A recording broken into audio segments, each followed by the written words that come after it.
ساڵتان لێبێت بینەرانی کورتسات نیوز مناو ڕۆتۆفیقم لەڵقێم شەی بەرنامەی پانۆراما پێتان گەیشتینەوە. سەرەتاش بە بۆنەی هاتنی جەژنی ڕەمەزانی پیرۆزەوە پیرۆزبایشی گەرم لە تەواوی موسڵمانانی جیان و موسڵمانانی هەرێمی کوردستان دەکەین هیوادارین ئەم جەژنە جەژنی خۆشی و شادی و هێنانەدی ئاشتی و ئارامی بێ بۆ خەڵکی کوردستان و هەروەها هێنانەدی تەبایی بێ بۆ نێو لایەنە سیاسیەکان لە هەرێمی کوردستان. ڕۆژوو و تاعەتی هەموو لایە قوڵ بێ ئینشاڵڵا جەژنێکی خۆش بەڕێیەکەین. ئەم شەو گفتوگۆکەین لە بەرنامەی پانۆراما لەسەر ئەو تێکۆشەرە دێرینانەی دوێنێ کە خەباتیان کرد لە پێناو ئەم ئەزمونەی هەرێمی کوردستان ئەمڕۆ خزێنراونەتە نێو ململانەیەشی حیزبی کە بەڕاستی شوورەیە ئەگەر هەندێک بابەت بگلێنرێت لە بابەتە سیاسیەکان و ململانە سیاسیەکان لە نێوان لایەنەکانی هەرێمی کوردستان. تێکۆشەرانی دوێنێ کە ئێستا بە بڕەموچەیەک خانەنشین بوون لە هەرێمی کوردستان لێرە و لەوێ جیاوازی زۆر دەکرێت لە نێوانیاندا. ئەمڕۆ ڕێگە نەدراوە خانەنشینان و تێکۆشەرانی دوێنێ لە ناوچەکانی هەولێر و دهۆک لە ڕیزەکانی وەرگرتنی موچەی خانەنشینیاندا بۆستن و تەنانەت هەڕەشەشیان لێکراوە. بەڵام دەبینی لە سلەیمانی بەبێ جیاوازی بیر و ڕاو ئینتیماکان موچە و شایستەی دارایی بەسەر سەرجەم تێکۆشەران و سەرجەم خەباتکارانی دوێنێدا کە ئەمڕۆ بە بڕەپارەیەک خانەنشین کراون دابش کراوە. هۆکاری ئەم جیاوازیە لە ئێستادا بۆچی کێوە ئاکات کە ئەم جیاوازیانە زەق بکرێتەوە لە نێوان چینەکانی کۆمەڵگەدا. ئەوەی لایەنە سیاسیەکان لە ئێستادا و بە دیاریکراوی لایەنێکی سیاسی لە هەرێمی کوردستان پێی هەڵەستێت تۆخکردنەوەی ئەم بابەتە نابێتە هۆی ترازانێکی قوڵی نێوماڵی کوردی و نێولایەنە سیاسیەکانی هەرێمی کوردستان ئەگەر وایە ئامانجی لەم کارە بۆچییە. ئەم شەو گفتوگۆکەی لەسەرم بابەتە بە میوانداری هەرێک لە میوانە بەڕێزەکانم کاک غازی فەیسەڵ پێشمەرگی دێرین کە بە سوپاسەوە لە هەولێر لەگەڵمانە بەخێربی کاک غازی سوپاسەکەین کە لە بەرنامەی پانۆراما لەگەڵمانی هەروەها بڕیارە برای بەڕێزمان کاک عوسمان سێدەری ژەندامی پەرلەمانی کوردستان لە داهاتوو لە ڕێگەی سکایپەوە لەگەڵمان بێ. کاک غازی ینی ئەمێ سەرەتاوە باسکەم ینی توندبوونەوەی ململانێ سیاسیەکان لە نێوان لایەنەکانی هەرێمی کوردستان و بە دیاریکراوی ژە نێوان نێچێتی و پارتی بەڕاستی وای کردووە زۆرێک لە بابەتە گرنگەکان و ئەو بابەتانی کە بابەتی نیشتیمانین و نەتەوەین و کەسانی دڵسۆز و تێکۆشەری ئەم وڵاتەن بەڕاستی ئەمانە ببنە قوربانی. بۆچی وای لێ هاتووە ئێستا زۆر بابەت لە نێوان لایەنە سیاسیەکان و بە دیاریکراوی بۆچی ینی ئەمانە دەکرێنە ینی مەرامی سیاسی و بەکارهێنانی وەکو کارتێک بەرامبەر یەکدی بۆ ئەم بابەتە بوای لێ هاتووە.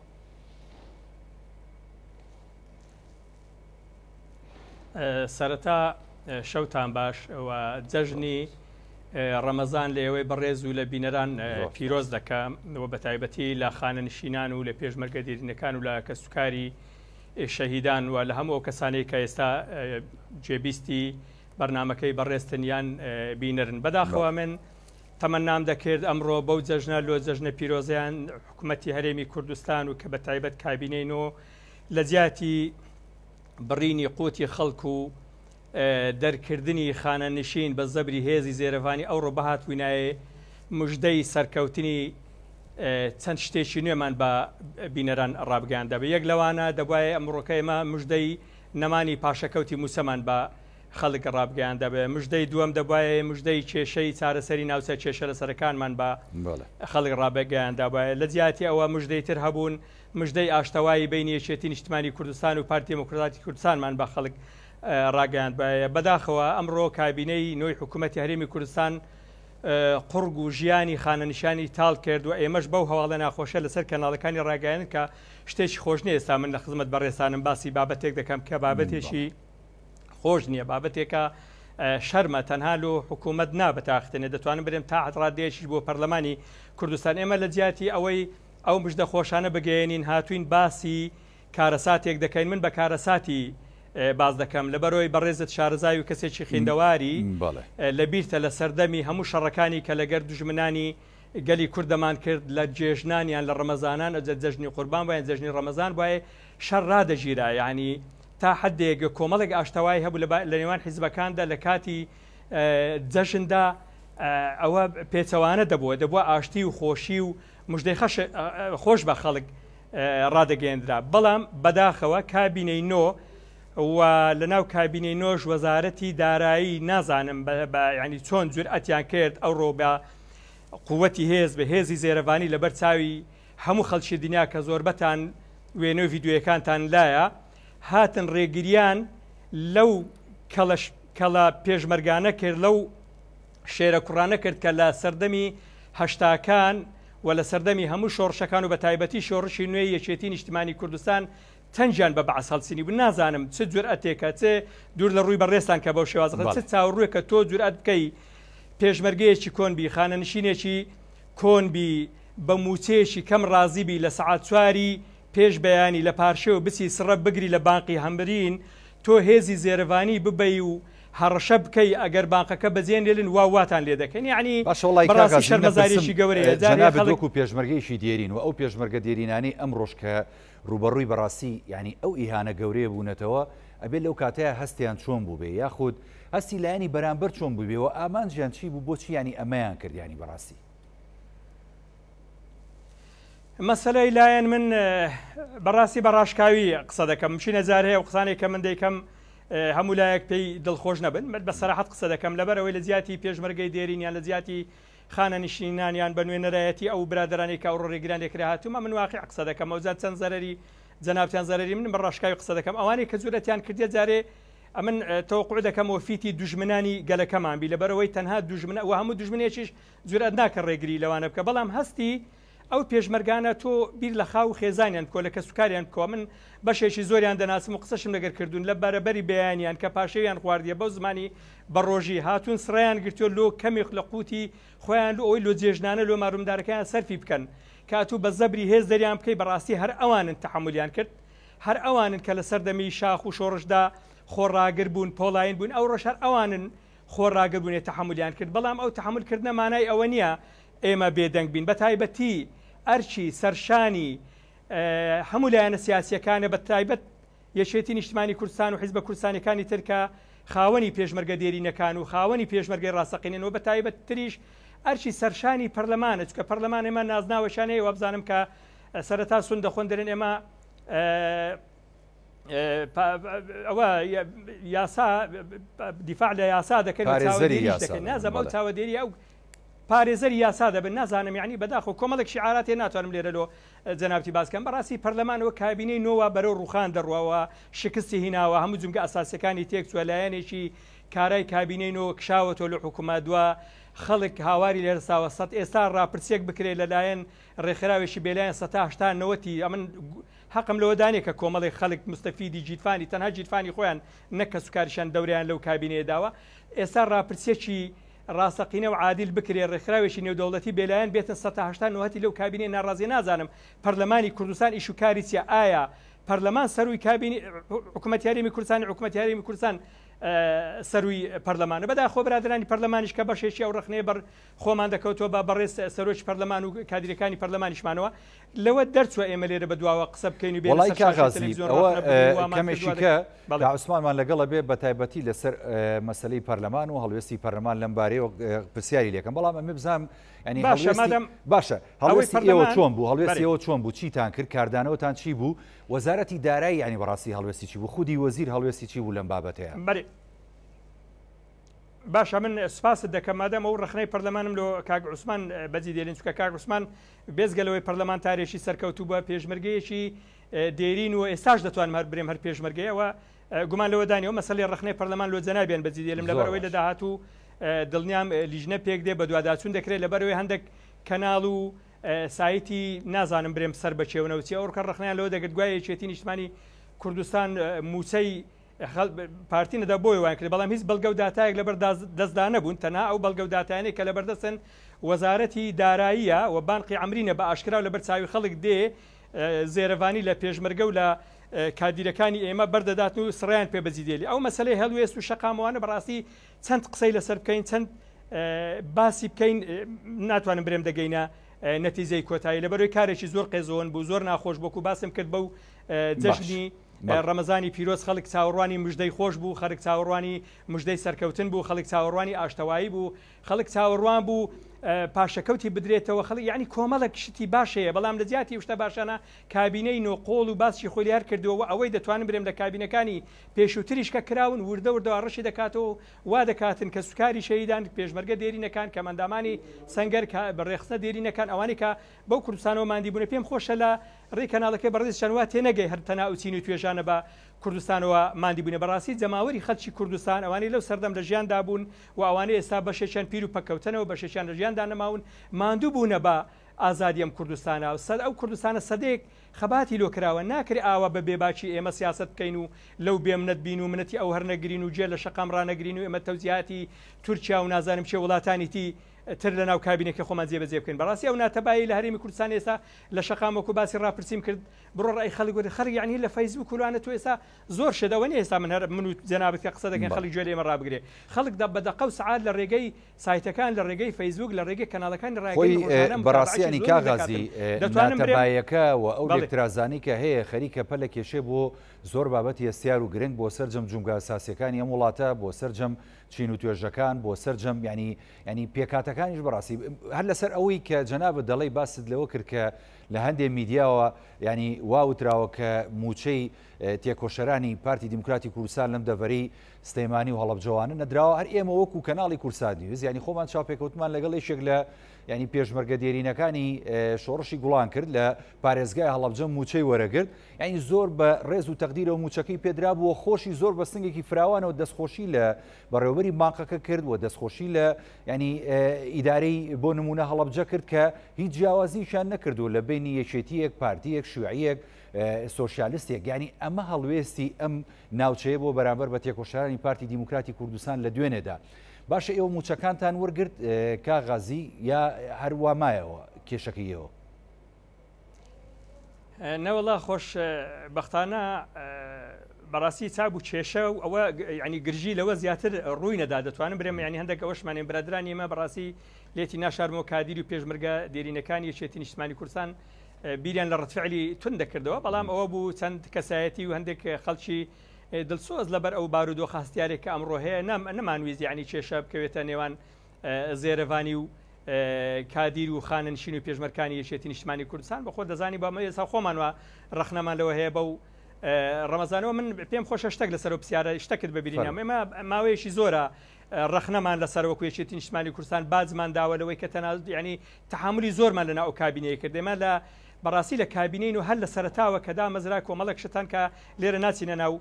بخاڵ بەخاڵی باسکردنەکانی لەبەرەوەی بابەتەکەی ئێمە ئەوڕۆ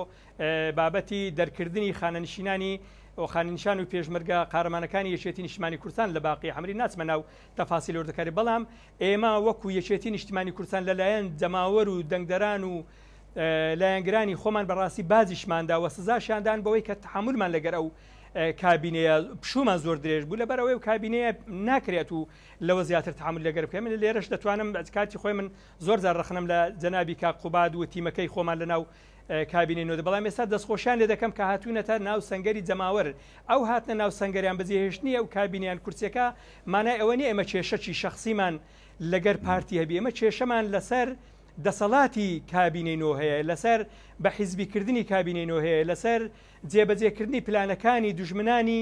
گەلی کورد لە کابینەی نۆدا هەیە ئێستا من سوپاس جاران و بەخۆشە دەزانی من کەسێکی ڕەخنەگر بوویم هەمیشە بەڵام ئێستا دەستخۆشی لە ستافەکەی خۆمان لە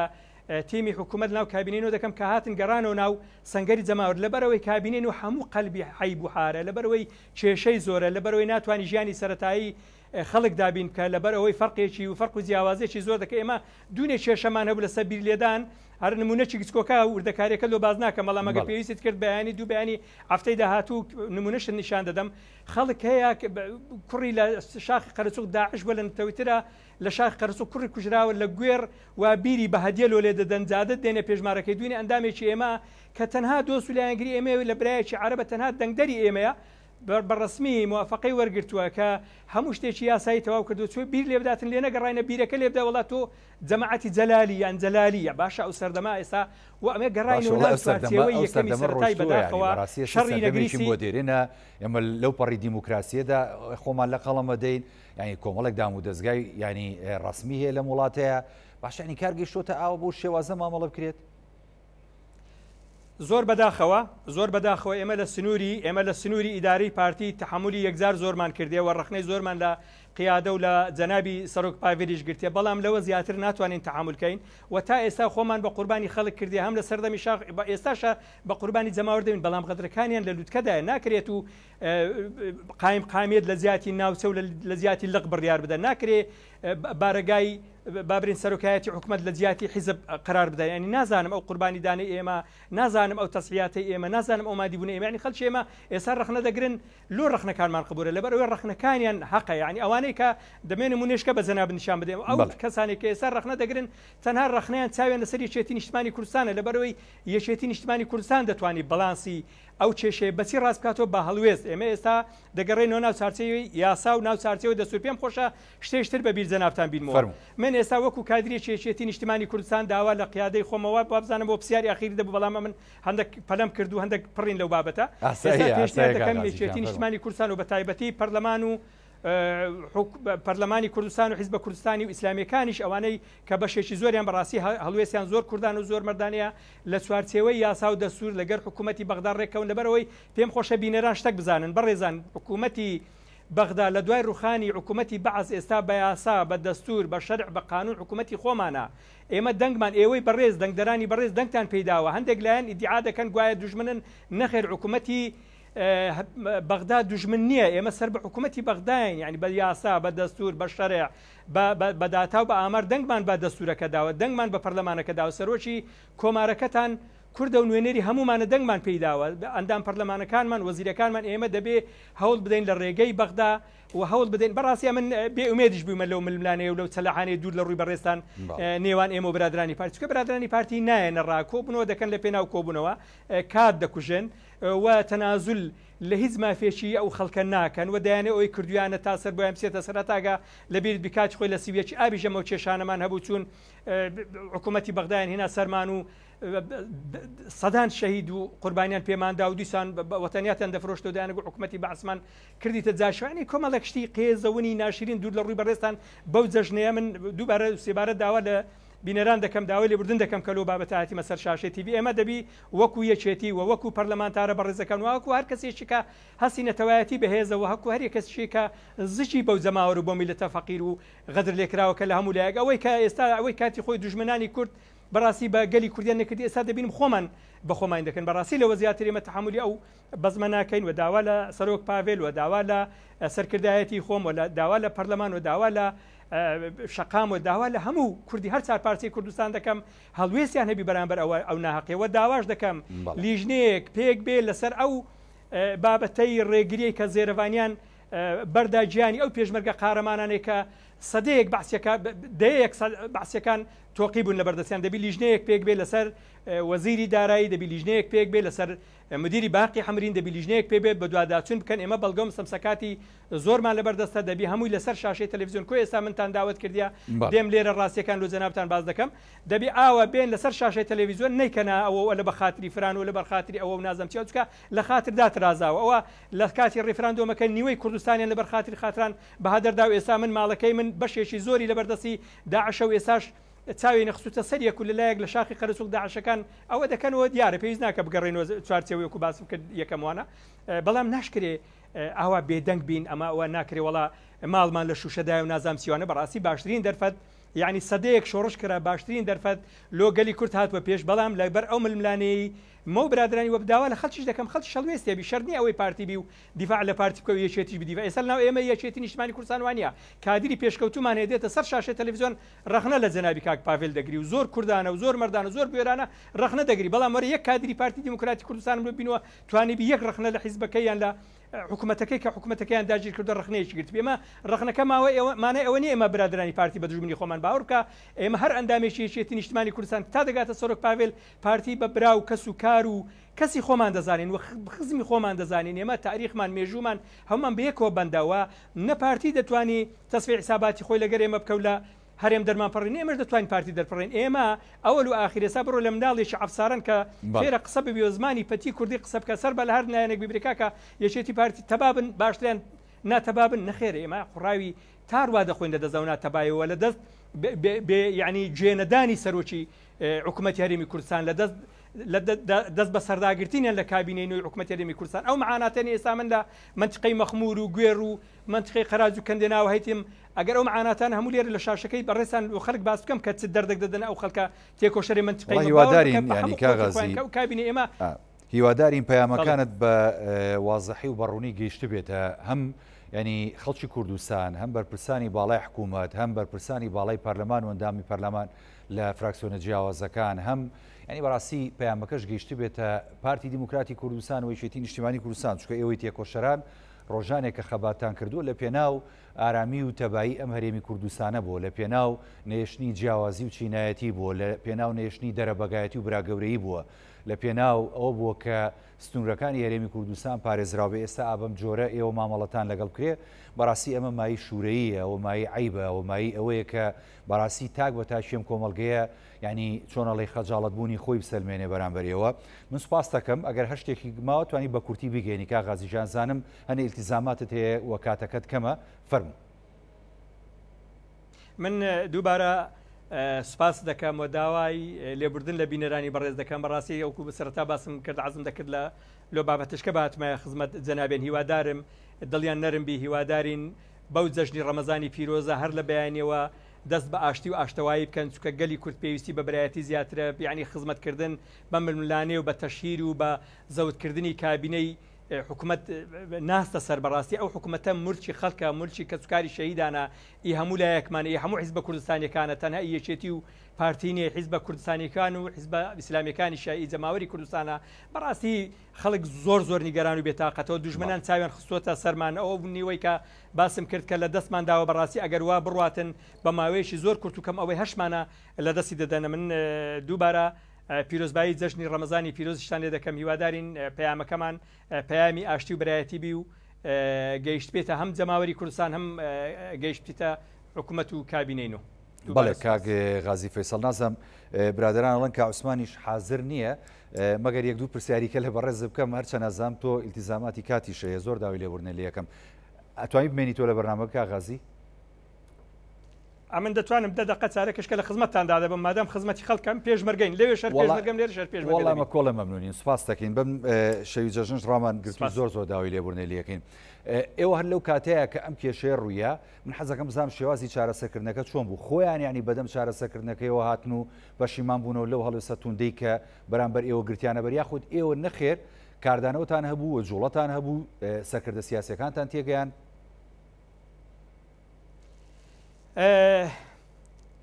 من ئیشاڵە لە زیاتی کا عوسمانیش کا عوسمان ڕەفیقی خۆمان و معاناتمان دەزانی من دەتوانم لە زیاتیش بەشێکی ئەوەی مەسەلەی یاسا و دەستور ئەوەی ناو پەرلەمان نا بەڵام بەشەکەی تری چونکە پێشمەرگە و ڕەفیقی خۆمانە دەتوانم بەشێکی لە زیاتی ویش جواب دەمەوە مەسەلەی ئەو باب ئەو کێشەی بابرین باقی حەمرین کە ڕوویدا لە سەعات چاری شەو لەبەر ئەوەی ئەمە پێشمەرگە دێرینەکان و کادیران و خانشێنان بەشێکی یەکجار زۆر یەکتر دەناسین من لێتی ناشارمەوە ئەو کات لە منطقەی مەخمور و قەرەچوق بووم چکەمە ئەرچێکمان هەیە لەوێندەرێ زۆر ئیلتیزامان بە ئیشی پێشمەرگایەتیمانەوە مەجالێکی زۆر کەمانەیە ئەو کاتی لەوێەوە برادێک پەیوەندی کرد گوتی بە مەسئولی مەڵبەند و بە قیادەی خۆمان برێ لێرە ڕێگریمان لێ دەکەن لەوە منیش گوتم بەڵگەمان لۆ کۆکە هەندێک بەڵگە و داتای کۆ کردوم یەکسەر پەیوەندیم بە مەسئولی مەڵبەندی قەرەچوق و بە سەرکردایەتی خۆمان کردومان کێشەی لەو بابەتانێ من ئەو جارە دەستخۆشیش لە من هەم جارە ڕخنم لە بەڕێستان گرتێ بەڵام ئەو جارە دەستخۆشیش لە کەناڵەکانی ڕاگەیاندن دەکەم کە کوردانە و مەردانە گەیشتنە شوێنی ڕووداوەکە و بەرچاوی خۆیان دیتیان ئەوانەی کە لەوێن دەرێ سڕەی موسیان گرتبوو ئاگایان لە هیچ نەبوو نەشیان دەزانی ئەوان بەکاردێن لەو ململانەیە سیاسی کە بابرێن کێشە ئیداریانی کە لە بینی ئێمە و برادرانی پارتیە هەر لە گومانی ئەوە دانەبوون چکە هەم کابینەکە بە خۆیان دەزان هەم بانقەکە بە خۆیان دەزان هەم مۆزەف و بەڕێوەبەر و ئەوانە بە خۆیان دەزانن لەوێ ئەوە زار دەنجیان لێکردبوون کە سڕە بەزی بێلێن ئەوانی سەربەیەکێتی نیشتمانی کوردستانە بەشێکیان بەزیان نێشت گوتیانمە باوەڕ ناکەین دەترسێن مۆزەفێک لە جیرفانی خۆی بدەری نابی بەڵام دوایی هێزێکی زێرەوانی شعو سیارەوە ڕسمەکانیان وا دەرچۆ دیارە بە بیکێسی و کلاشیکۆف و بە کۆمەڵی چەکەوە دەورەیان دابوون گوتیان ئەگەر ئێرە بەجێ نێلن ئەوە ئێمە بەڕاستی ئیزرعاتان لەگەر دەکەن و پێشمەرگەکان من لێتی ناشان و پێشمەرگە یەکێتی ئەوە نییە کە چەکی پێ نەبوویان بەرامبەر هێزەکە نامقابل بە بیریان لەوە کردەوە کە بەرەنگاری هێزەکە بنەوە ئێمە داوامە لە قیادی خۆمان کردگوتیان نەخێر ئارامی بنوێنن ئەوە بە شەڕ و بە شەڕە بەرد و بە شەڕە جێچەل خوا نەخواستە بەو ڕەمەزانە کەسێک شەهید بیان کەسێک بریندار بیان کێشەکە گەورەتربی نەخێر ئێمە لە ڕێی کەناڵەکانی ڕاگەیاندن و پەیوەندیمان بە قیادی خۆمان کرد و برادرانی ئێمە پەیوەندیان بە سەرۆک پاڤێل کرد ئەوە بوو لە سەرەوە لە ڕێگەی هەندێک سەرکردەی بابرین ئاشتی خواست و شەرمیش بوو یعنی دەسەڵاتیش ئەوە نەبوو هەر تەنها زەخت و ئەوانە بیانی تەمەشایان کرد کە کارێکی زۆر قێزەون و زۆر ناشرینیان کردیا ئەوە بوو بە خۆیان داچوونەوە گوتیان غەڵەتمان کردیان هەڵە هەیە نازم ئەوە جار باسییان کردگوایە لە سنووری یەکێتی موسە نەدرای و نازانم چی باشە گوتمە خۆ غەڵەت بە غەڵەت چارەسەر ناکرێ بڕۆن بەڵگەمان لۆبێنین هیچ بەڵگە و داتایەکیان نەبوو ویسیان خۆ بدنەوە لەو بابەتە ناچار گوتیان باشەوە کێشەکەمان چارەسەر کرد و سەرۆکی حکومەت هات بەیاننامەیەکی هەندێک شەرمنانەی دەرکرد و گوایە دوای جەژن دەست بە دابشکردنی موسەی خانەنشینان دەکرێت و یعنی چارەسەری هەموو کێشەکانمان من پێم خۆشە بەڕێستان بزانن هەرچی کێشەی هەمان ئێمە کێشەی ئیداریمان هەیە ئێمە کێشەی بەڕێوەبردننی دەوڵەتمانێ ئەو کێشانە هەموو بە دانیشتن بە دیالۆگ بە ڕێزگرتن یعنی ئێستا من ئەگەر بەتەمەن لە جەنابەت گەورەتر بم یان پۆستەکەم گەورەتر ببان منە لەسەر خۆم خۆت بینم ئەگەر کێشەیەکمان هەبی کێشەی میلەتە من دێمە لای جەنابەت و ئاسایش ئەگەر دەستیشت ماچ بکەم لە بەرخاتری و جەماوەرەوە داوای لێبوردنیشت لێ بکەم پێشی بێنەوە بەڵام ئەوانە ڕێزمێ یعنی وەکو سەرۆکی هەندە خێڵ ناتوان بێنم عشرە لەبەرەوەی بەڕێز سەرۆک عشرەتەکان زۆر ڕێزگرن و زۆر ئاشتی خوازن و هەردەم لە پەرۆشی ئاشتی ئاش بەڵام هەندێک خێڵی کۆن هەبوون لە ئەفریقای باشوور ئەوانی عنی وا بیر دەکاتەوە پێی حەی بە ئەگەر بێ کاک قوبات کاک حیزب کاک برادرەکانی دیکە چێ دیکەنە کاکە وەرن کێشەتان چێ بە هەمە لەبەرەوەی کێشەکان خۆ کێشەی خۆتان نییە وەکو دوو کەس کێشەکەتان کێشەی جەماوەرێکی قوربانی دەری ئێمە شایدی 100 ساڵ قوربانی دەدەین بەڵام بڕۆ ناو مێژوو ئەوانەی مێژوو نووسن بەشێکیان بڕۆ بخینەوە بزانە چەند 100 ساڵی تریش ئەمە قوربانیمان داوە تا ئەو کوردستانە بەرهەم هاتووە ئازادی بەرهەم بەڵام ئەتوها بەبێ باچی ئەوە بەبێ منەتی ئەوە ئەوەندەی جێ لە وڵاتان و بە تایبەتی لە دەوڵەتی تورکیا دەگرێت وەرە جێ لە حیزبەکانی خۆم لە ڕەفیقەکانی خۆم کە یەکێتی نیشتمانی کوردستان حەقە لە هەموو حیزبەکان زیاتر جێ لێ بژیرێت لەبەر ئەوەی ئەو قوربانی دراوە لەبەر چاوی هەر هەموو خەڵگەوێتە نەستێ ناو بواری مێژوو لەبەرەوەی لە مێژ نییە لە هەشتایەکان شۆڕشی سەرەتای شۆڕشتنی ڕاستە لە 1956 بوو بەڵام لە هەشتایەکان ئێمە بەرەنگاری بەعز بووینەوە شەهیدەکانی ناوچەکە من شەهیدی منطقەی مەخمورد بنمونەوە چەند بارە و سێ بارەشە لە مەخمور ئێمە 500 و کەسرەك شەهیدی بە ژمارە بەداتا گە بە ڕقم قسە بکەین لەوەی بە ژمارە بەداتا قسە بکەین 506 یان 510 شەهیدی سەنگەرمانێش شەهیدەکانی مەچێن شەهید کاوەیە لۆ خۆی جیڤارا بووە شەهید ڕێبازە لۆ خۆی جیڤارا بووە شەهید فاقەیە لۆ خۆی جیڤارا بووە هەموو دیژی بەعز وەستاون و برادرانی بەرامبەر ئەوێ ڕژێ ئامارێکمان کرد 7 شەهیدی سەنگەری بەرامبەر بەعسیانە بۆ شەهیدەکان کە ئیناوخۆ و لەگەڵ ڕێزمەندە خەڵکی تریشان کردوتە شەهید ئێستا نازانمەندێک لە فەوزی مەزوانش خەڵکیان کردو لە خۆتان بڕۆن لە دەستگای شەهیدان و داتا و ئاماریش لەبەردەستە ئەو زەل لە مەخمور هەموو دائیرەکانیان لەبەردەستە قایمێتە 32 ڕئیس وحدەی ئیداری لەبەردەستیانە بە هەر هەموو ئیدارەکە لە جیاتی دژایەتی داعش بکەن لە جیاتی هەوڵی ئاودانکردنەوەی قەراز و کەندێناوە بکەن لە جیاتی پشتیوانی جوتیاران بکەن لە باتی پەرۆشی جادە و شەقام و کۆڵان بن بە هەر هەمیان لە دووەوەنە ئێستا زمانی جەلالیان ڤران چێت جەلالی و کاکە مەشانازی بە جەلالی بوونەوە بەڵام ئەو مستەلاحی ئیستیفزازی حی بە لۆنگۆ حەقە بە زمانی گوڵەکە بە زمانی دڵەکە ئێوە ڕۆژێکەوە ئاراوە کاغازیانی بەڕاستی ئێستا ینی ڕۆژ بە ڕۆژ بەرەو خراپیە چێ نێوانی یەکێتی و پارتی و ئەوە تا داچۆڕێ بۆ ناو جونگە هەستیارەکان بۆ نێو خەڵک ئەمە ڕۆڵی ئێوەی تێکۆشەران چۆن دەبێت لە داهاتوودا بە تایبەتی ئێوەی تێکۆشەرانی یەکێتی نیشتیمانی کوردستان لە چارەسەرکردنی ئەم کێشە و گرفتانەی کە هاتۆتە نێوانی یەکێتی و پارتی و ڕۆڵی تێکۆشەرانی پارتیش چۆن دەبێت لەم ئاراستەیە بەڕاستی چکانی ژیانی سیاسی ژیانی حیزبایەتی و ژیانی خەڵکی ئاسایش بەم شێوە لەم هەرێمە ناگوزەرێگە لە داهاتووە بەم شێوازە بڕۆ وەڵام من پێم خۆشە شتێک لۆ جەنابەت باس کەم ئێمە کە ڕخنە لە برادرانی پارتی دەگرین وا تێنەگەن ئێمە لە تێکۆشەرەکانیان یا لە جەماوەرە کە خەڵکی دڵسۆزیان تێدای خەڵکی بە مووقیفیان تێدای بەڕاستی من شتی باشم جێلێ دەبیەوە لە هەندێک شوێن قسەی باشی دەکەن بەڵام وەکو حیزبیان وەکو حکومەت گیان لێ ناگرن ئەوانش با ئێوە قڵقلە تاقوتەلا ڕخنەگەر وشتیان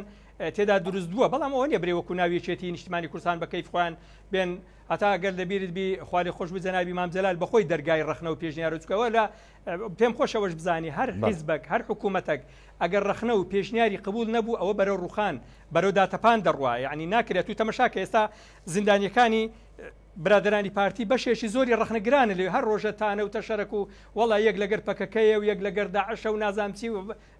داعشەکانی قەرەچووغیان هەلە بیریش نەماوە یەک نازانم لە گەرچێ و یەک لە گەرچێ هەر ڕۆژە بوختانەک و یاسایەکی پڕ بە پیستی خۆیان لۆ دەدورن و زیندانیان دەکەن ئێستا ڕەخنیان هەر قبور نییە یعنی بەداخەوە ڕەخنا و پێ برێمە من بەڕای من و بەڕای دەتوانم برێم حیزبیش بەڕای یەکێتی نیشتمانی کوردستان ئێمە لە ناوە خۆمان لە ڕێزی کادیرەکانمان لە ڕێزی ئەندامەکانمان ڕۆژانە ئەوەندە گوێ لە ڕەخنەگرانی خۆمان دەگرین بەڕاستی گوێ لەو کەسانە ناگرین بە شان و بارماندار برێ وڵا کاکە شانتان و بارتان و قاتان و بەڕاستی خەڵکی ڕەخنەگەر خەمخۆرە خەڵکی ڕەخنەگەر فەرۆشە ئەو زەماوەری کە ئێستا حکومەتە دەگری واتێنەگەی حکومەتە زیجی لەگەڵ ما بمێنە هەل لە بەرنمەکەیە با بچێن لای کاعوسمان چکە خەتی ئەتەرنێتەکەی زۆر خراپە با بزانین ڕێی ئەوی زۆر بگرین چکە چەند جارێک وەرە گیرەوە بچڕێت با بچمە لای کاعوسمان سێدەری ئەندامی پەرلەمانی کوردستان کە لە ڕێگای سکایپۆ لەگەڵمە کاعوسمان لەسەرم کێشەی کە ئێمە ئەوە بۆ ماوەی سی خولەکە گفتوگۆکەین لەگەڵ کاغازی فەیسەڵ کە ئەمڕۆ ڕوویەوە بەرامبەر بە پێشمەرگە دێرینەکان و تێکۆشەرانی یەکێتی نیشتیمانی کوردستان ئێوەی ئەندامانی پەرلەمانی کوردستان لە فراکسیۆنی یەکێتی هەڵوێستان چیەوە ئەم کێشانە بوو گەیشتەوە بەم قۆناغی کە ئێستای بینی ئێمە لە هەرێمی کوردستانە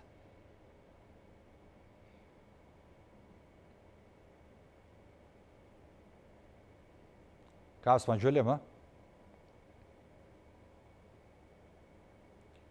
کاعوسمان سێدەری گوێ لێمە پێ ناچێت کاعوسمان گوێ لێ ئێمە بێت لەوە چێ هێڵەکەی زۆر خراپ بێ کاعوسمان ئێستا باشە دیارە کاعوسمان بەهۆی خراپی هێڵی ئینتەرنێتەکەی و کە لە دوکانە باش گوێی لە ئێمە نییە کاغازیژیان فەرمو بەردەوام بە لە قسەکان داوی لێبوردنە لە یەکەم نامە لە خزمەت داینا هەردەبی لەو بابەتەش دەبی پێشمەرگە بین نازانم پرسیاری ئاخیر لەسەر چ بۆ گەر زەحمەتی پرسیاری ئاخیرم بۆ دووبارە بەگشتی ئێوەی تێکۆشەرانی ینی یەکێتی نیشتیمانی کوردستان و لە بەرامبەر تێکۆشەرانی پارتی دیموکراتی کوردستان دڵسۆزانی ئەم دوولایەنە چۆن ئەتوانن ئەم دۆخە سەختە ئەم ڕەوشە قورسەی کە هاتۆتە نێوانی ئەم دوولایەنەوە تێپەڕێنن ئێمە ئەو بابەتە خۆزگا کاک عوسمانیش وەردەگیرا بەڵام ئەو بابەتە پەیوەندی زیاتر بە پەرلەمان و بە قیادیەکان وێ لەبەرەوە ئێمە چی نماوەنێکین ئێمە لە سەردەمی شاخ ئەوە ڕەفیقەکانمان بەشێکی زۆریان شەهید بووین ئەوەی کەماوە ئێستاشی لە گەردابی بەشێکی زۆریان دوور لە چاوی کامیرا دێن وەکو خۆبەخش لە سنووری ئێمە دژایەتی شەڕی داعش دەکەن بەبێ مقابل یعنی بەبێ دەستکەوتێکیان هەبی و ئێستاش پێشمەرگەکانی ئێمە و کادیرەکانی ئێمە مەقەڕاتەکانی ئێمە لە ناو خەڵکو لە ناو جەماوەردانانی پەرۆشی ئەو حکوومەتین ئێمە ئێستا ئەوە چێ دەتوانانی چارەسەری بکە ئێستا پەرلەمان دەتوانی ئەو بابەتە ساغ بکاتەوە دەتوانین لەسەر ئاستی قیادە سەرۆک پاڤێل دەتوانی ئەو بابەتە لەگەر حکوومەتی عێراق لەگەر هاوپەیمانان لەگەر سەرۆکی پارتی بەیەکەوە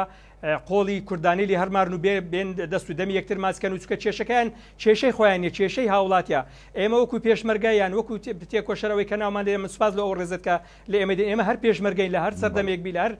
کاتێک بێمە خۆمان بە خزمەتکاری ئەو جەماوەرە ئەو خەڵکە ئەو خاکە دەزانین ئێمە داوا دەکەین ئێمە بەرژەوەندیمان لە تەبایی و اتفاقی بینی هەموو هێزولایەنە سیاسیەکانی بە تایبەتی یەکێتی نیشتیمانی کوردستان و پارتی دیموکراتی کوردستان و بەڕاستی ئەمە زۆر جار ڕەخنە گیرایەکە ڕەخنە یعنی ڕەخنەمان لێ گیرا لەوەی کە ڕەخنە دەگرین ئێمە ڕەخنەکەمان لەسەر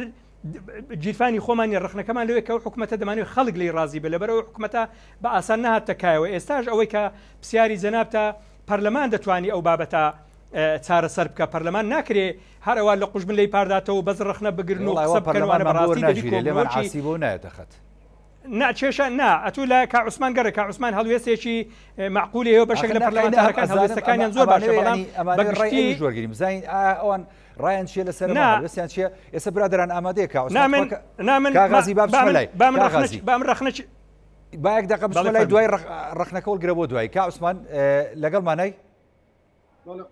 زۆر باشە کاعوسمان لەسەرم کێشەی کە ئەمڕۆ ڕوویە لە ینی هەولێر و دۆک بەرامبەر بە تێکۆشارانی یەکێتی نیشتیمانی کوردستان کە یعنی لەسەری موچەی خانەنشینی خۆیان نابوون ینی ڕێگریان لێکرا و خەریب بوو ینی دۆخێکی ناهەموار بێتە ئاراوە ئێوەی پەرلەمانی کوردستان و پەرلەمانتاران بە تایبەتی وەکو یەکێتی نیشتیمانی کوردستان هەڵوێستان چییە؟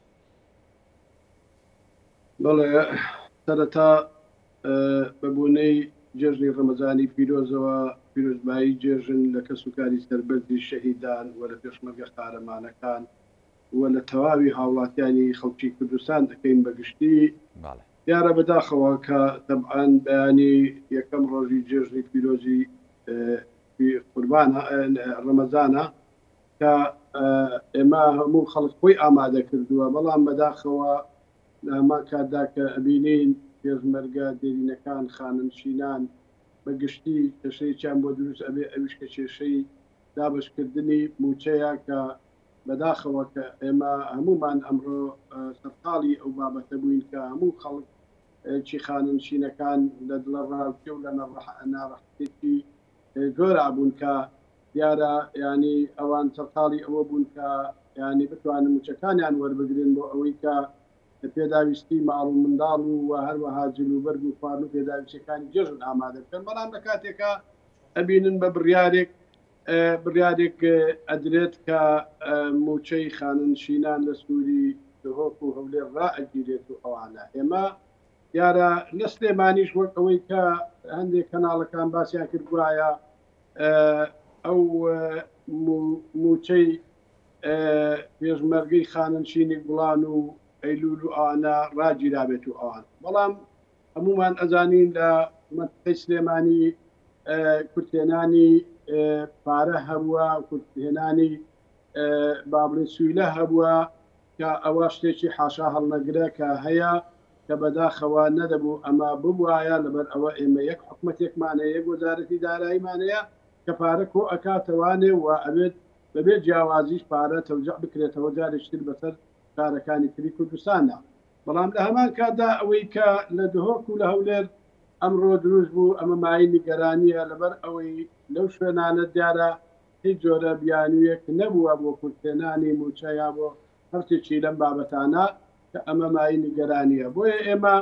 پێمان وایە دەبێت ینی ئەم حکوومەتە حکوومەتی هەموو شارەکانی کوردستان بێت بەبێت جیاوازی و هەتاکو ئەم شار و ئەو شار بمێنێت و جیاوازی لەبێنی ئەم شار بۆ ئەو شار هەبێت ئەمە پێمان ئەڵێ کە تا ئێساکانە حکوومەتەکە نەبوو بە حکوومەتێکی تەوحید و یەکگرتو کە بتوانێت تەعبیر لە هەموو ڕای هەموو خەڵکی کوردستان بکات و کە بتوانێت ینی خۆی بە حکوومەتی هەموو خەڵکی کوردستان بزانێتوان لەبەر ئەوە ئێمە وەکو لیژنەی پێشمەرگە لە پەرلەمانی کوردستان دیارە نیگەرانی خۆمان ینی دەرئەبڕین بەو بۆنەیەوە کە هەرچەندە دیارە دوای ماوەیەکی کەم زۆر وای پێ نەچوو بەڵام لە هەمان کاتدا باڵێن موچەی خاننشینان دەستی پێکردەوە بەڵام ئەماخر ئەم جۆرە جوڵانە مای هەڵوەستەکردن لەسەری بەڕاستیانی دوای چەندی ساڵ ینی ئەمە دووبارە و چەندبارە ئەبێتەوە کە ئێمە ئەو پێشمەرگە دێرینانەی کەوا بە خوێنی خۆیان بە قەباتی خۆیان ئەم دۆخیان دروست کردووە بۆ خەڵکی کوردستان و ئەم هەرێمان دروست کردو بە خەباتی خۆیان بەشێکی زۆر لە هاوڕەکانیان شەهید بوون و ئەوانە ئەوان کە چاوەڕوانی ئەوان دەکرد ئەوان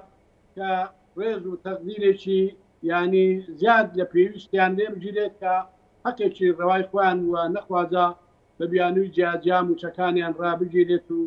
یاوەک ئەوەی کە ئێمە بیستمان هێزێکی چەکدار بچێت بیاوێت دووریان بخاتەوە لە بەردەمی باقەکان وەک ئەوە وایە کە ئەمان خاوەنی ڕاستەقینەی ئەم هەرێمە نەبوو بن و ئەمانە خەباتیان نەکرد بێ لە بێناوی ڕزگاری ئەم میلەتەیە وە ئەوەی کە جێگای نیگەرانیە ئەوەیە کە ئێمە پێشمەرگە دێرینەکان ینی بە هیوای ئەوە بوون و چاویان لەوە بوو کە بۆ پێش جێژی ڕەمەزان پەرلەمانی کوردستان یا حکوومەتی هەرێمی کوردستان ئەو پرۆژە یاسایە ئەو ڕژوشە یاساییکەوە هەیە و کە ئێستا لە ئەنجومەنی وەزیرانە و کە خۆی لە پرۆژەکە خۆی لەوەدا ئەبینێتەوە لە ماف و ئیمتیازاتەکانی پێشمەرگە دێرینەکاندا ئەبینێتەوە دوای 32 ساڵ چاوەڕوانی ئەوەن تا یاسایەکی تایبەت بخوان هەبێت کە بەداخەوە تەبعەن تا ئێستا ئەو پرۆژەیە لە حکوومەت ماوەتەوە و خوێندنەوەی یەکەم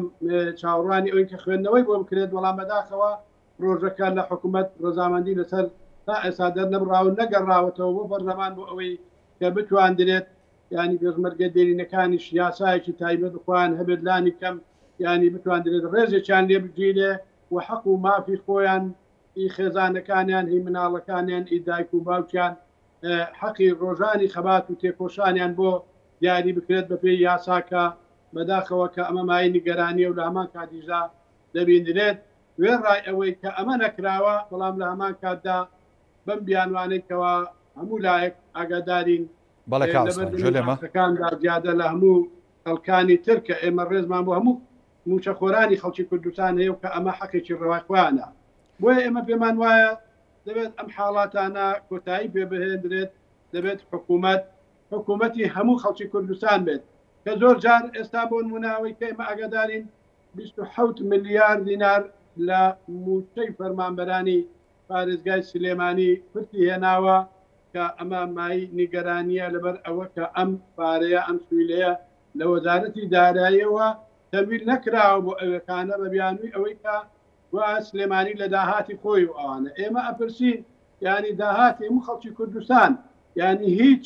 داهاتێک نییە لە کار و شارۆچکەکان لە هەموو بانقەکان لە هەموو شوێنەکان لە زەریبە و لە هەموو شتەکان نەچێتەوە سەر ڕقەمی وەزارەتی دارایی و نەچێتەوە سەر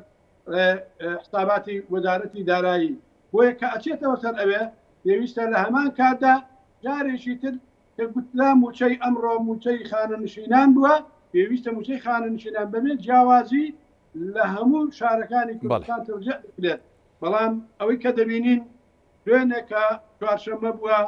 لە شارەکانی وەکو دهۆک و هەولێر موچە تەوزیع کراوە بەڵام لە پارێزگای سلێمانی تەوزیع نەکراوە لەبەر ئەوە کە ئەمە مای نیگەرانیە ئەنی کە ئەو بڕیارێک ئەدرێ موچە تەوزیع بکرێت لە سلێمانی لە هەولێر بۆ بڕیار نادی لە هەولێریش لە سلێمانیش بدرێ ئەگەر لە سلێمانی بدرایە لەوانەیە ئەو ئەزمەی ئەمڕۆ و شێوەیە دروست ئەبووە ئەزمەکەش بە دەرەجەیەک خۆی لەوەدا ئەبینێتەوە کە کورتێنانی دیارە تویلە هەبووە و ئەو پارەی پێویست بێت حکوومەت بینێرێت بۆ موچەی فەرمانبەران کە ئەمە نەدراوە ئەوانە وەدامان کاتیشدا دە ڕۆژی ماوە بۆ سەری مانکە ینی ئەگەر ئێمە حسابی داهاتیش سلێمانیش بکەین ئەوە چەند ڕۆژێک ماوە کە ئەو مانگە زیاتر قوتڵەیەکی زۆریشی تێدا هەبووە بۆ نەیەوە داهاتیش تا ڕادەیە کەمتر بووە بەڵام بەگوتونی ئێمە ئەمە نابێتە بیان و بە هیچ شێوەیەک ینی کە ینی موچە ئەدرێت لە هەر شوێنێک ئەوێ موچە بەبێت جیاوازی لەم شار و شارۆچکانی کوردستان تەوزیع بکرێت بۆیە ئێمە جارێکی تر وەکو لیژنەی پێشمەرگە لە بەرلەمانی کوردستان نیگەرانی خۆمان دەرئەبڕین و هەوڵیش ئەدەین لە کۆبوونەوەی ئایندەماندا ئەم بابەتە ئێمە باز بکەین و ئێمە لە ئەزماتەکانی ڕابردوودا ینی ئێمە داوامان کردبوو کە موچەی خاننشینانی پێشمەرگە و خاننشینانی مەدەنی بکرێنە ئەگەر یەکەم وەزارەتیش نەبێن لانی کەم بکرێنە دووەم و سێم و چوارەم بۆی هەموو جارێ تووشی ئەم حاڵاتانە نەبن چونکە ئەوان بەشی هەرێ زۆری نەخۆشن بەشی هەرێ زۆری بریندارن بەشی هەرێ زۆری پێویستێکی زۆریان هەیە بۆ چارەسەری خۆیان و بۆ ژیانی و گوزەرانی ماڵ و منداڵیان کە ئەمەی کە ئێستا بۆ پێشمەرگە دێرینەکان داوین کراوە یا بۆ خاننشینان دەتوانم بڵێم ناکاتە لانی کەم تا 50 ژیان و گوزەرانی ماڵ و منداڵیشان بۆیە ئێمە بە خۆشحاڵیەوە ئەو کاتە هەوڵماندا خاننشینانی مەدەنی ئەوە بوو باش کرا و پێشکران بەڵام خاننشینانی پێشمەرگە کە تا ئێستاکانە ماونەوە ئێمە پێمان وایە دەبێت ینی خاننشینانی پێشمەرگەش بکرێنە لانی کەم ینی لە تقریبان لە حوتەم و ڕۆژ و یا لە حوتەمین ژمارەی حوتەم و ئەوانە تێنەپەڕن ئەگەر یەکەم و دووەم و سێمیش نەبوون و ئەگەر حەقی خۆیانە لەگەڵ وەزارەتی پێشمەرگە خاننشینی پێشمەرگە موچەکانی بدرێتێ بۆیە ئێمە پێمان وایە ئەم حاڵاتانە بەداخەوە ینی کە ڕوو ئەدەن ئەمە بەبەرچاوی هەموو کۆمەڵانی خەڵکی کوردستان و بەبەرچاوی هەموو خەڵکانی جیهانیشەوە ئەوەمان پێدەگوترێت کە تا ئێستا ئەم حکومەتە حکومەتێکی تەوحید کراو نییە لەبەر ئەوە بۆیە ئێمە لێرەوە جارێکی تر داوا دەکەین لە حکومەت هێرێمی کوردستان کە ئەم حاڵاتانە بەر بەم حاڵاتانە بگیرێت و ئەم حاڵاتانە بە هیچ شێوەیەک دووبارە و چەندبارە نەبنەوە کە لە ڕابردوودا بەداخەوە ئەم کێشانە زۆر بووە ئەمە یەکەمین جار نییە ئەو حاڵاتانە موچەی خاننشینانی پێشمەرگە بەم شێوەیە ینی دەستخۆشکەوەیە لێ بکرێت کە چۆن دەڵێ دەبێتە مای نیگەرانی بۆ نەکرد بۆ خۆیان بگرە بۆ هەموو کەس و کارەکانیشیان لەباتی ئەوەی کە ڕێژیان لێبگیرێ لەباتی ئەوی تەقدیریان لێبگیرێ ئەم حاڵاتانەش ڕوبەڕوویان بێتەوە سپاس دەکەم کاوسمان ماندوومان کردی سپاس بۆ کاغازی فەیساڵیش نازم کاغازی چ ماوەگەر بە کورتی پێم بڵێ زۆر سپاس دەکەم بەس بە کورتی وڵی ئەگەر 2 دقیقەی کەم بدێ سپاس دەکەم وڵی 2 دقیقە زۆر 1 دقیقە ئەی باشە من لە کۆتاییدا سپاسان دەکەم بەداخەوە وا تێنەگەی ئێمەی کادری پێشمەرگە تەنها کێشەی موسەمان هەبی تەنها شەڕ لەسەر کێشەی موسە بکەین ئێمە کێشەی خاکمان هەیە کێشەی نەتەوەمان هەیە کێشەی کەرکووک و مەخمور و خانەقین و شنگار و ناوچە کێشە لە سەرەکانمان هەیە کێشەی نەتەوە گەورەترە بەڵام ئەوڕۆکە مەهاتینە خزمەت بە ڕێستان و بینەرانی بەڕێز خۆشەی کا باسی کێشەی موچە دەکەن ئەوە کێشەیەکی دەتوانن برێن تا ڕادێک بەرامبەر بە کێشەی خاک و نەتەوە کێشەیەکی بچووکیشە بەڵام ئەوەی کە زۆر ناخۆش و نیگەران بوو بە قورجی تێنو بە برسێتی بە توێنێتی لە پاشێوە تۆ بە زمانی بەڕۆژی کە پێشمەرگەبی حکوومەتت بەرهەمی نابی بچی سڕە بگری کەمێک موچەی خۆدوەر بگری لۆی ئێوارەکە بینی بیدێ بەردەسی مارومدارەکەت و یان شتێکی پێ بکرد کە پارەیەکی زۆر کەمیشە هێزت تێبەر بدەن و دەرتکەن لە سڕێخانشینی بەڕاستی زۆر نیگەرانی کردینەوە زۆریش ناخۆش بە داواش دەکەم لە کاک عوسمان و لە جەنابیش هەوڵ بدەیت پەرلەمان بە پەلا لیژنەیەک لەسەر ئەو بابەتە تەشکیل بکات تێنە پڕێ دوای پشووی جەژن لیژنە دەبی لیژنەیەک پێک بهێنری ئەو شتانە دووبارە نەکرێنەوە و ئێمە وەکو کادیر وەکو پێشمەرگە تێکەری کێشەی سیاسی و کێشانە نین ئەوە ئەرچی پەرلەمانە ئەرچی قیادیەکانی حیزبە دەبی ئەو کێشانە چارەسەر بکەن ئێمە ئەرچی ئێمە یەکێتی نیشتیمانی کوردستان و پێشمەرگە و کادیر یەکێتی نیشتیمانی کوردستان تەنها خزمەتکاریە خزمەتکاری گەلی خۆمانین و خزمەتکاری خاچی خۆشمانین و هەر جلی پێشمەرگایەتیشمان لەبەردا دەبی تا و کوردستانە پێویستی پێمان بێ ئەوە ئەرچی سەرشانی پەرلەمان و یاساناسانە ئەو بابەتانە ئەو کێشە گەورانەکانە چارەسەری بکەن کێشەی هاتنی سوپای تورکیایەوە بە شێش خاچی کوردستانی داگیر کردیا کێشەی و داعشانەیەکەوە قەراز بکەندێ ناوێن لە زەفتکردینە کێشەی ناوسەر کێشە لە سەرەکانەکە حکومەت لە کورسیەکان شەریکە لەگەر بەغدا لە کورسی و داهات و نازانم دەستکەوتوانە بەڵام وەڵامە کێشەمانێ لەگەر حکومەتی عێراق لەسەر ناوچەکان لەسەر خاک لەسەر کەرکووک نازانم ئەو کێشانە ینی ئەو سیاسەتە بەداخەوە من داوای لێبوردن دەکەم کە بەو زمانە من دووبارە سوپاسان دەکەم دووبارە ئێمە زۆر دەژنتان پیرۆز دەستخۆش بۆ کاغەزی فەیساڵ پێشمەرگەی دێرین کە لە سۆدۆکانمان لە شاری هەولێر لەگەڵمان سوپاس بۆ کاک عوسمان سێدەری ئەندامی پەرلەمانی کوردستان کە لە ڕێگەی سکایپۆ لەگەڵمان بوو هیوادارین ینی کۆی ئەم کێشە و ناکۆشانەی کە هەیە لە هەرێمی کوردستان بۆ خاتری ئەم جەژنی ڕەمەزانی پیرۆزە لە نێوان لایەنە سیاسیەکانە بە کۆتا بێەوە چارەسەر بێەوە خەڵکی کوردستان نەکرێتە سوتماک و سوتەمەنی نێوان ئەم ناکۆشی لایەنە سیاسیانە کە لە هەرێمی کوردستان هەیە دووبارە جەژنی ڕەمەزان لە هەموو لایەکتان پیرۆز بێ هیوای جەژنێکی خێر و پڕخۆشیتان بۆ خوازم خواتان لەگەڵ